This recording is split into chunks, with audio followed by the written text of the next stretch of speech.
जय बाबा स्वामी। स्वामी जी को और गुरु माँ को कोटी कोटी नमस्कार। मी आशा अरविंद वाकटकर, मुलुंड वेद ध्यान सेंटरची साधिका आहे।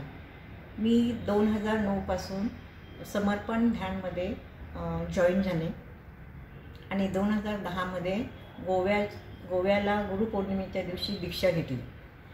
मी माझी एक अनुभूती सांगत आहे।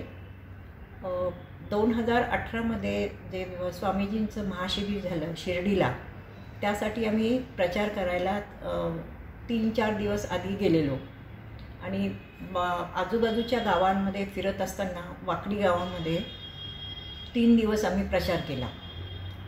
तिसऱ्या दिवशी ज्यावेळेस आम्ही बॅनर लावायला गेलो, स्वामीजींच्या प्रचाराचं जे शिबिराचं जे बॅनर लावलं, तर ते बॅनर लावताना माझ्याजवळ फोन होता आणि आम्ही गाडीतून उतरल्यानंतर तो फोन माझ्या लक्षातच नाही कुठे ठेवला ते।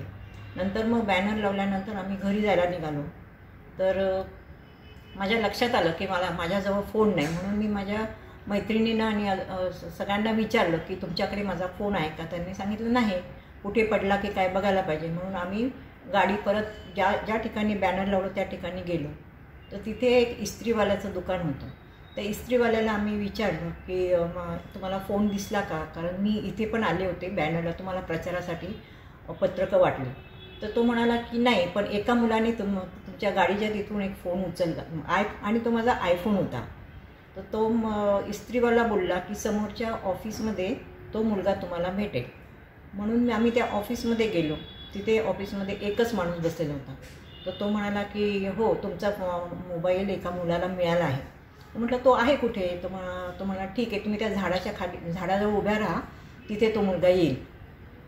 मग मी झाडाच्या तिथे गेलो, 10 मिनटं वाट बघितली। मग तो मुलगा आला, त्याच्याबरोबर 4-5 मित्र होते त्याचे। मग त्यांना मी विचारलं की माझा मोबाईल तुझ्याकडे आहे का? तर तो म्हणाला की आधी नाही बोलला तो।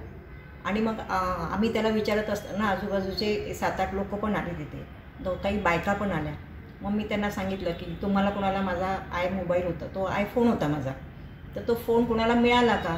तर ते सगळे म्हणाले नाही, आम्हाला नाही मिळाला। मग शेवटी त्याच्यातला एक त्याचा मित्र म्हणाला की त्यांचा फोन देऊन टाक। तर तो म्हणाला की मी म्हटलं तुला किती पैसे पाहिजे? माझा मोबाईल दे, तुला मी पैसे देते। तर तो म्हणाला की नाही, मला पैसे नको आहे। नाही, पैसे द्या, पण मी सांगतो नंतर तुम्हाला, असं तो बोलला। त्याच्यानंतर मग त्यांनी काय केलं, हळूच फोन काढला। नाही, त्याच्यानंतर त्या बायका आणि ते पुरुष लोक म्हणायला लागले, त्याचे मित्र पण म्हणायला लागले, अरे ते 3 दिवस झाले आहे आपल्या गावामध्ये एका देवाचे ते प्रचार करतात आहे। त्यांना स्वामीजींचं त्याच्याबद्दल मी खूप सांगितलं होतं की स्वामीजींबद्दल ध्यान कसं करायचं, ध्यानाचे फायदे काय आहे। आणि एक देवळामध्ये मी एक प्रवचन पण दिलं, एक संभाषण पण दिलं होतं की स्वामीजींचं ध्यान कसं करायचं। तर त्यातली एक बाई आली आणि तिने सांगितलं की ह्या बायका 3 दिवसापासून एवढा प्रचार करतात, एवढा फिरतात उन्हाळ ताणाचं, आणि आपल्याला एवढी चांगली माहिती सांगितली, तर त्यांचा फोन तुझ्याकडे आहे तर तू देऊन टाक आणि तुला किती पैसे पाहिजे ते सांग। मग त्याने तो फोन मला दिला आणि दिल्यानंतर मी त्याला 500 रुपये दिले। तर तो घ्यायला तयार नाही। तर त्याला मी म्हटलं असं नको करू, तू माझा एवढा आयफोन आहे, मला खूप आनंद झाला तो फोन मिळाल्यावर, आणि आयफोन आहे तो, म्हणून मी त्याला 500 रुपये दिले। तर त्याने नाही घेतले। मी जबरदस्ती त्याच्या खिशात टाकले, तरी पण मी त्याला म्हटलं तू मला मुलगासारखा आहे, तू कुठे जातो काय? तो म्हणाला मी कॉलेजला, श्रीरामपूरला कॉलेजला जातो। तर म्हटलं असू दे, तुला खाऊसाठी म्हणून दिले, असं समजून तू ठेव हे। पण त्याने तो पैसे पण घेतले नाही, पण आणि माझा तो आयफोन मला दिला आणि मला इतका आनंद झाला। म्हणजे स्वामीजींचं गुरुकार्य करताना जी अनुभूती आली ती ही फार मोठी आहे अनुभूती माझी। जय बाबा स्वामी।